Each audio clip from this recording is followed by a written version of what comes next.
Bonjour à tous, c'est Taï. Alors aujourd'hui on se retrouve pour une nouvelle vidéo.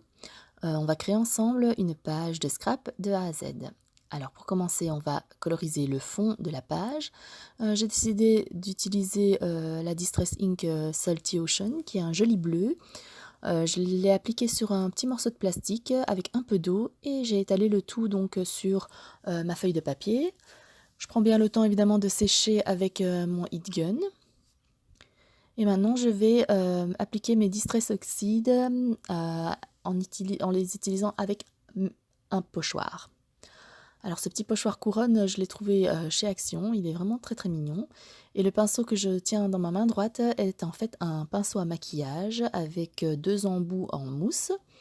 Euh, je vous mettrai le lien en barre d'infos vers la vidéo de Vushka, qui est une youtubeuse que j'aime beaucoup et qui a testé de manière approfondie donc, ce pinceau à maquillage pour le scrap.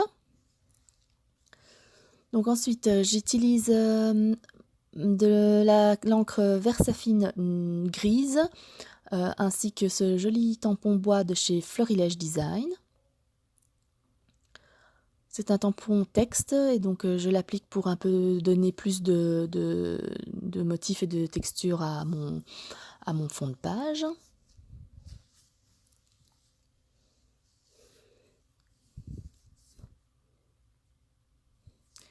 Ensuite, j'ai ressorti ce tampon de la marque espagnole Gigi et moi.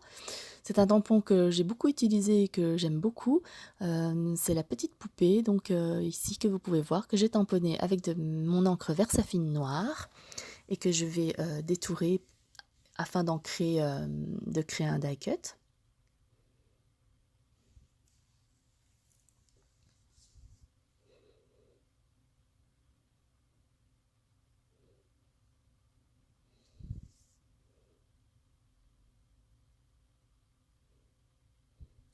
Ensuite, je vais appliquer un autre motif à travers un pochoir, toujours de chez Action. Vous allez voir, c'est un pochoir un peu géométrique avec des flèches que je trouve aussi très sympa. Et donc de nouveau, j'utilise ce pinceau à maquillage qui, comme je l'ai dit précédemment, n'est pas idéal pour appliquer sur des grandes surfaces comme un fond de page ou un fond de carte, mais par contre pour appliquer de la Distress Oxide à travers un pochoir, je trouve que c'est vraiment l'outil idéal parce qu'il est plus fin et il est beaucoup plus fin que les applicateurs de chez Rangers et donc ça permet en fait d'appliquer sur des petites surfaces comme par exemple ces flèches, les flèches de ce pochoir. Donc voilà. Vraiment, je vous le recommande. Ça coûte 3 fois rien et c'est vraiment bien à utiliser avec des pochoirs. Donc ensuite, étape suivante, je vais d'abord voir un peu où je vais mettre ma photo. J'utilise un petit morceau de papier, un reste de papier de couleur rouge, rouge rosé, pour faire ressortir ma photo de la page. Et donc j'ajoute ma petite poupée. Ensuite, j'ai ce joli set tampon de chez Heidi Swap que j'aime beaucoup parce qu'en fait, il y a plusieurs mots très simples mais que j'utilise souvent, comme family et des choses comme ça. Et c'est l'écriture d'Heidi Swap et je trouve qu'elle a une écriture vraiment unique et très jolie et magnifique. Donc ce set de tampons est vraiment chouette et donc je mets quelques petits mots par-ci par-là sur ma page.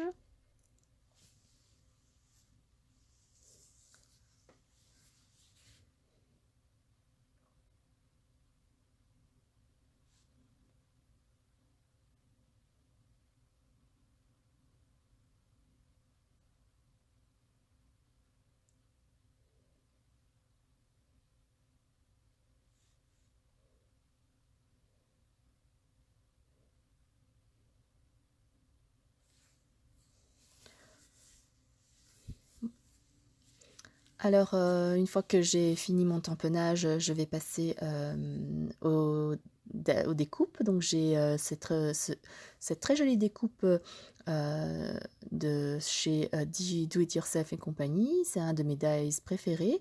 C'est le die miroir en rotin. Il est vraiment très fin et très très joli.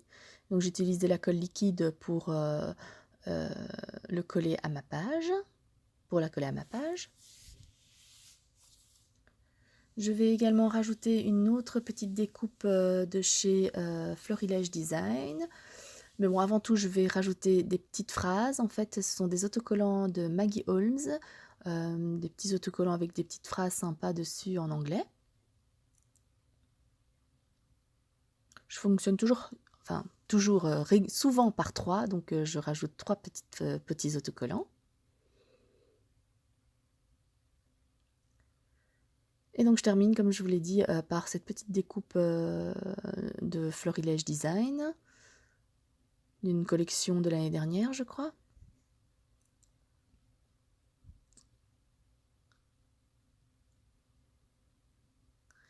Et donc voilà, maintenant les petites touches finales, donc ce sont les Crystal Nouveau Drops, qui sont ces petites bouteilles qui permettent de faire des dots soi-même. Attention à bien laisser sécher, minimum 2 heures, voire toute la nuit si c'est possible. Donc j'utilise des couleurs assorties évidemment, du bleu, du rouge et du noir.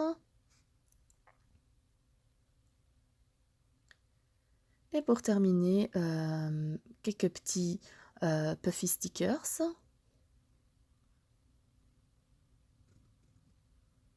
Et puis finalement, je me suis dit que ça manquait encore un peu d'autocollants, donc je vais rajouter quelques autocollants d'une collection de Crate Paper.